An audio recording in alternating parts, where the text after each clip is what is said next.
আজকের গল্প টুনি ও টুনার বিয়ে।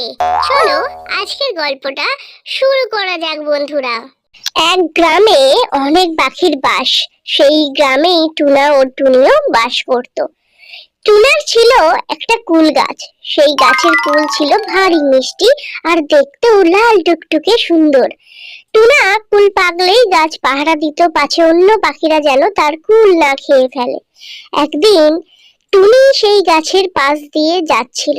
যাওয়ার সময় তার চোখে পড়লো সেই গাছে পাকা পাকা কুলগুলো। তাই দেখে তার বড্ড লোভ হলো। কিন্তু ওই যে টুনা তো সারাদিন কুল গাছ পাহারা দেয়, যাতে অন্য পাখিরা না এসে খেয়ে ফেলে। তাই টুনি ভয়েতে কুল গাছের কাছে যেতে পারছিল না। এইদিকে টুনিও ভাবছিল কোন বুদ্ধি খাটালে কুল খেতে পারবে। তাই অনেক ভেবে টুনি একটা বুদ্ধি বার করলো, যাতে সাপও মরে আর লাঠিও না ভাঙে, ইচ্ছে মতো যাতে কুল খাওয়া যায়।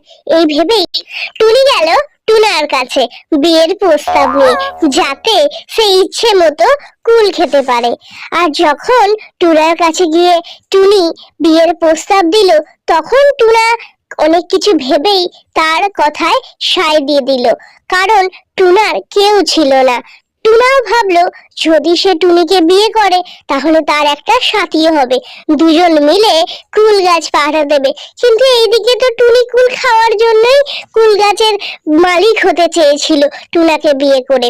এটা তো আর টুনা জানে না। যাই হোক, তারপরে টুনা আর টুনি দুজনে বিয়ে করতে চলে গেল।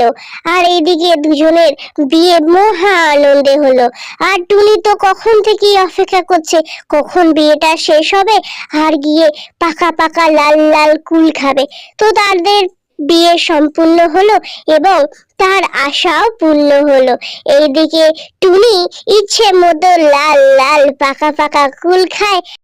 টুনা বেচারা কিছু বলতেই পারে না, যাতে টুনি না ওকে ছেড়ে চলে যায়।